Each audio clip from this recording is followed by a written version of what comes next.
കൃഷ്ണ. എല്ലാവർക്കും മാധവത്തിലേക്ക് സ്വാഗതം. ഇന്ന് നമ്മൾ നവഗ്രഹങ്ങളിൽ ഒരു ഗ്രഹമായ ബുധൻ എന്ന ഗ്രഹത്തെ പറ്റിയിട്ടാണ് പറയുന്നത്. എല്ലാവരും ശ്രദ്ധയോടുകൂടി കേൾക്കണം. ഭാഗവതത്തിൽ എന്താണ് പറഞ്ഞിരിക്കുന്നത് എന്ന് നമുക്കൊന്ന് നോക്കാം.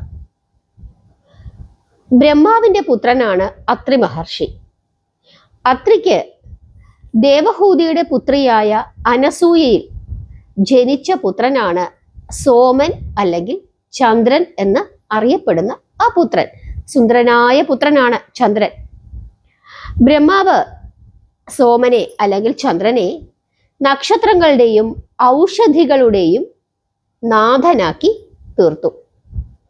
അങ്ങനെ ചന്ദ്രൻ 3 ലോകങ്ങളും കീഴടക്കി. അതോടുകൂടി ചന്ദ്രൻ വലിയ അഹങ്കാരിയായി തീർന്നു. അങ്ങനെ സോമൻ ദേവഗുരുവായ ബൃഹസ്പതിയുടെ അതിസുന്ദരിയായ പുത്രിയായ താരയെ അപഹരിച്ചു. സുന്ദരനാണ് ചന്ദ്രൻ, അതുകൊണ്ട് തന്നെ താരയ്ക്കും വളരെയധികം ഇഷ്ടപ്പെട്ടു. പക്ഷേ ബൃഹസ്പതിക്ക് ഇതൊട്ടും ഇഷ്ടപ്പെട്ടില്ല. താരയെ മടക്കി നൽകണമെന്ന് ബൃഹസ്പതി ചന്ദ്രനോട് ആവശ്യപ്പെട്ടു. ചന്ദ്രൻ തിരിച്ചു കൊടുത്തില്ല. അതുമാത്രമല്ല, താരയ്ക്ക് സോമനെ ഇഷ്ടപ്പെടുകയും ചെയ്തു. സോമനും ചന്ദ്രനും ഒരാൾ തന്നെയാണ്.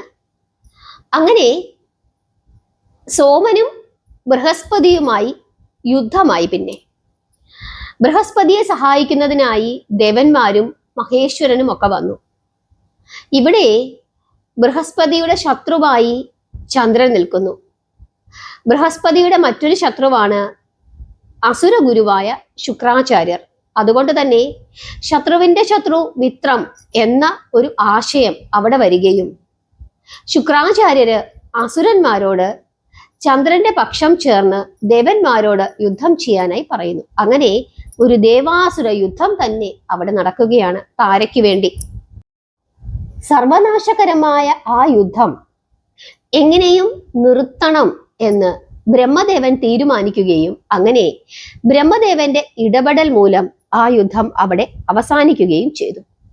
തൻ്റെ ചെറുമകനായ സോമനെ ബ്രഹ്മദേവൻ വഴക്കു പറയുകയും താരയെ തിരിച്ച് അച്ഛന് കൊടുക്കുകയും ചെയ്തു.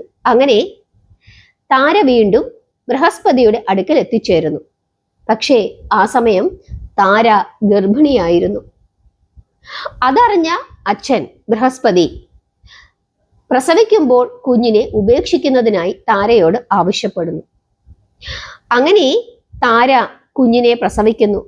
അതിസുന്ദരനായ ഒരു ശിശു.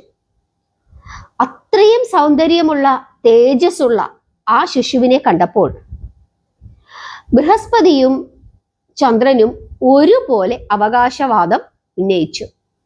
അങ്ങനെ അവർ തമ്മിൽ വീണ്ടും തർക്കമായി. ആ സമയത്ത് ഋഷിമാരും ദേവന്മാരും ഒക്കെ അവിടെ എത്തിച്ചേരുകയും കുട്ടിയുടെ അച്ഛൻ ആരാണ് എന്ന് താരയോട് ചോദിക്കുകയും ചെയ്തു.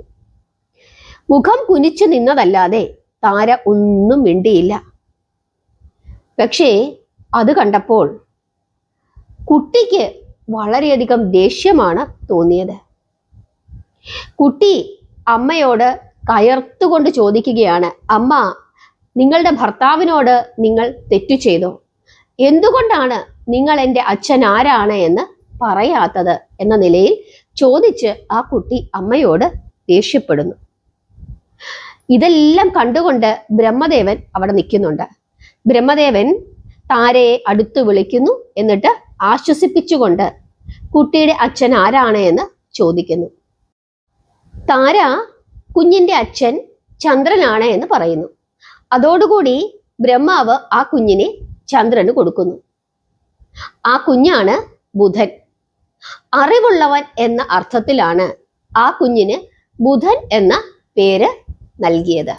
ഇതാണ് ബുധൻ എന്ന ഗ്രഹത്തിന്റെ കഥ. ചന്ദ്രന്റെയും ദേവഗുരുവായ ബൃഹസ്പതിയുടെ പുത്രി താരയുടെയും മകനാണ് ബുധൻ. ഇതാണ് ബുധന്റെ ജന്മ കഥ. എല്ലാവർക്കും മനസ്സിലായി എന്ന് വിശ്വസിക്കുന്നു. നാമം ജപിക്കുക, പ്രാർത്ഥിക്കുക. ഹരേ കൃഷ്ണ.